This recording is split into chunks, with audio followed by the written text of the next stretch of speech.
Indicadores clase número 2. Hay una forma grande de dividir los indicadores según sus características en cuantitativos y cualitativos.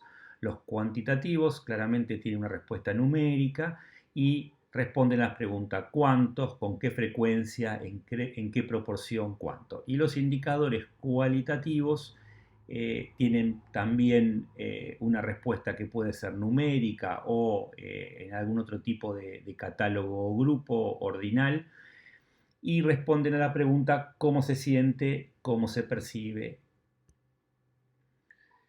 Por eso los indicadores cuantitativos en realidad son fracciones donde se asocian dos valores numéricos interrelacionados.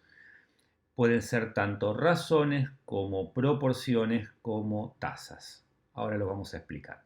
La proporción es la relación de dos fenómenos en realidad o de características independientes. El rango es de 0 a infinito o positivo y siempre es positivo, y asocia, como dijimos, dos elementos independientes. Por ejemplo, cantidad de pacientes con cantidad de médicos. Si nosotros hacemos 1000 pacientes sobre 50 médicos, llegamos a la conclusión de que hay 20 pacientes por médico. Esto es una razón. Los dos fenómenos son de alguna manera independientes, médicos y pacientes. Otro tipo de indicador es lo que se llama la proporción. La proporción es cuando el numerador está incluido dentro del denominador. Muchas veces se utiliza en distintos objetivos con la mirada de evaluar la posibilidad de que ocurra un determinado fenómeno. El rango siempre es entre 0 y 1 y puede ser, transformado en porcentajes. Y como volvemos a decir, el numerador está incluido dentro del denominador. Como por ejemplo, número de radiografías con signos patológicos sobre el número total de radiografías, digamos, ¿no? Es decir, siempre es el numerador una porción más chica o igual como máximo del denominador. Esto es una proporción.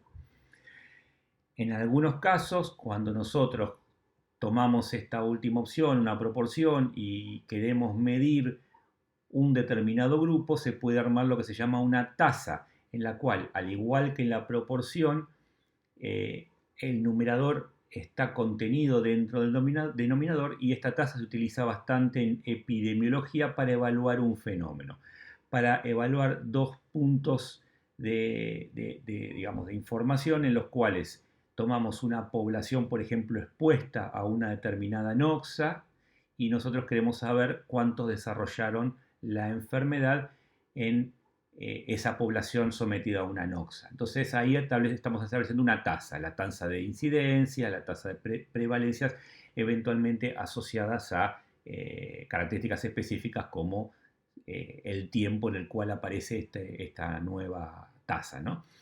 Entonces, por ejemplo, la tasa de mortalidad hospitalaria es el total de egresos por defunciones en un periodo dado sobre el total de egresos en el mismo periodo, es decir, cuántos se murieron de los egresos multiplicado por 100. Eso es una tasa, por ejemplo, de mortalidad.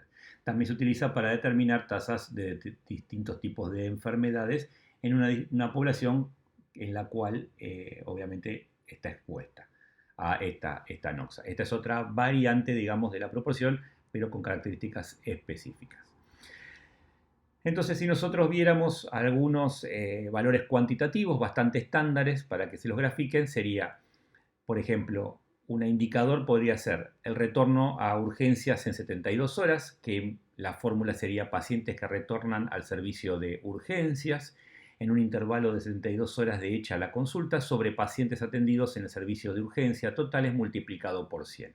El fundamento sería los motivos por los que un paciente asistido por un facultativo y dado de alta regresa al servicio de urgencia dentro de las 72 horas, incluyen aquellos que no han sido resueltos en modo satisfactorio o han presentado complicaciones de su supuesto tratamiento. Entonces, esto nos permite ver de alguna manera la calidad de atención en guardia. Este es un indicador posible de seguimiento en forma continua.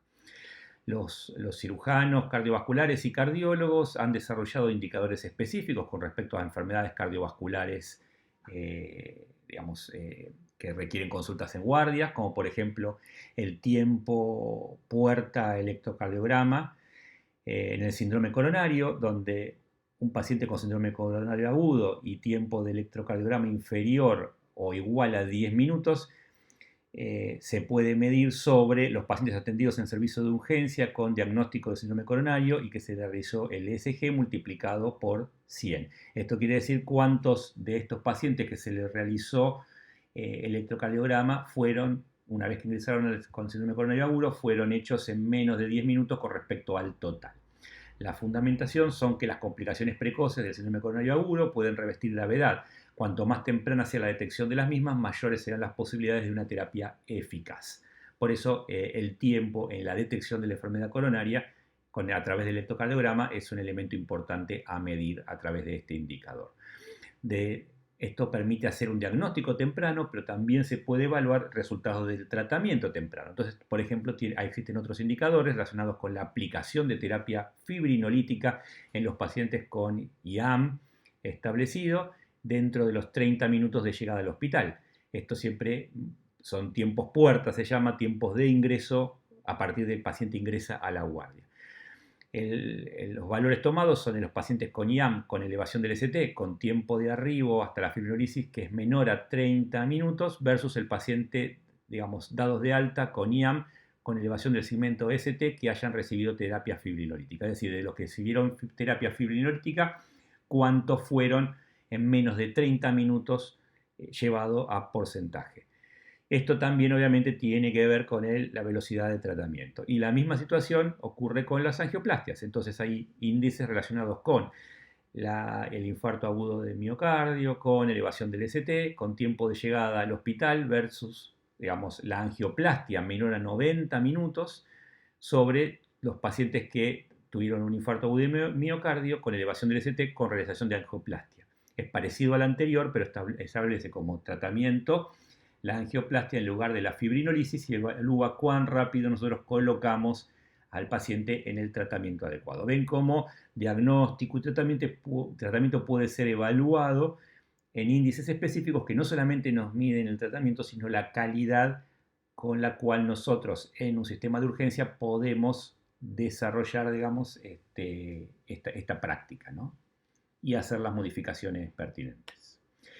En relación a los indicadores cualitativos pueden definirse como opinión y percepción de la gente sobre un determinado tema. Están basados en entrevistas, así como en informaciones no estructuradas, métodos de investigación que a partir de los cuales pueden ser tratadas determinadas problemáticas que a veces permiten o otras veces no hacer una extrapolación estadística. En esencial suministran información sobre aspectos no contemplados en los indicadores cuantitativos y son imprescindibles para una evaluación global de la investigación que estamos realizando.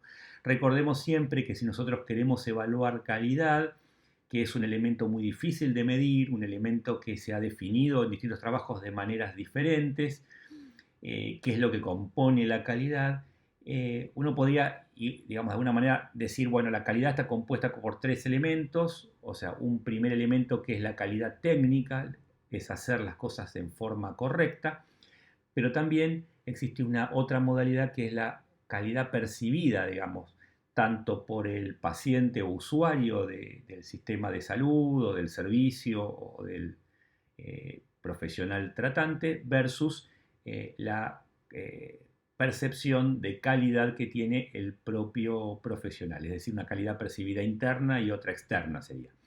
Entonces, nosotros podemos poner técnicamente, tener un proceso técnico adecuado en el diagnóstico y tratamiento, como vimos con los indicadores cuantitativos anteriores, pero cuando nosotros queremos realmente saber si tenemos calidad en lo que estamos haciendo, tenemos que ver si realmente tanto el paciente como el profesional perciben que están haciendo o que recibieron un trabajo de calidad, una prestación de calidad. Y esto no está muchas veces cubierto por los indicadores cuantitativos. Entonces, en ese contexto, uno puede utilizar los indicadores cualitativos para lograr identificar la percepción del paciente y del profesional con respecto a lo que están haciendo. Estos indicadores cualitativos muchas veces tienen, digamos, distintos puntos de referencia. Muchas veces es la percepción que el paciente tiene en escalas nominales u ordinales relacionadas con valores, o sea, percepciones que establezcan que sea alto, medio o bajo el grado, por ejemplo, de recomendación de un servicio que acaba de recibir, ¿no? A veces se hacen a través de colores, a veces a través de caras, de pequeñas caritas de felicidad o caritas de enojo para percibir el grado de satisfacción que tuvo este paciente con lo esperado, lo mismo, bueno, que también puede hacerse con profesionales, pero bueno, siempre es importante, si uno busca la calidad, medir cuál es la percepción un poco del usuario que lo realiza, que lo usó, y esto siempre tiene una evaluación cualitativa. Los indicadores cualitativos se pueden definir en categorías tanto numéricas, como dijimos, como nominales ordinales con respecto a distintos niveles, como muy satisfactorio, satisfactorio, medianamente satisfactorio, insatisfactorio. Uno puede dividir en categorías de 3, 5, 7 opciones, digamos, para ver cuál es el grado de satisfacción que los pacientes pueden tener en esto. Las escalas más grandes y más numéricas y más complejas no siempre son las mejores, a veces algunas sencillas y prácticas según lo que queramos medir específicamente nos va a permitir saber si ese paciente percibió calidad en su atención. Otras veces son sencillamente numéricas. A veces se utilizan gráficos, colores, caras, sonrisas. Obtenido un indicador lo podemos comparar o le debemos comparar contra distintos parámetros. Como recordamos, el indicador no nos dice en sí lo que está pasando, nos manifiesta en forma indirecta una medición numérica, cuantitativa o tal vez cualitativa a través de algunos de esos factores, y nos muestra una alteración que esperamos que refleje el hecho que nosotros queremos medir.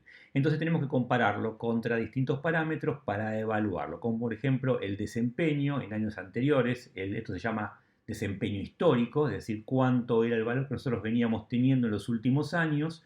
Esa oscilación en los últimos años nos permite establecer que nosotros nos manejamos en este indicador entre estos puntos. Cuando sobrepasa esos límite inferior y superior que nosotros esperamos, estamos ante un desvío que puede implicar un análisis de cuál fue la causa de ese desvío. Con las proyecciones que realizamos a mediano plazo, si nosotros podemos mirar hacia adelante y decir, nosotros esperamos que este indicador se ubique entre este valor y este valor, sobre todo cuando lo asociamos a metas específicas y queremos lograr determinado desempeño, entonces nos permite de alguna manera evaluar si nosotros nuestro proceso, objetivos estratégicos, específicos, estrategias, planes de acción y metas llegaron a donde nosotros esperáramos que llegaran con el indicador pertinente. También se puede utilizar con metas promedios nacionales o internacionales que nos permitan establecer puntos de referencia cuando estamos muchas veces midiendo algo que el indicador ya existe y tiene determinados estándares. Entonces ahí no necesitamos nosotros mismos fabricar nuestro indicador ni nuestros valores de máximos y mínimos, sino adaptarlos, digamos, y aplicarlos. Igual siempre hay que ver y analizar el indicador en contexto para saber y entender de alguna forma cuáles son los parámetros que se tomaron y por qué a lo mejor en nuestra institución ese determinado indicador no es exactamente aplicable en esos rangos.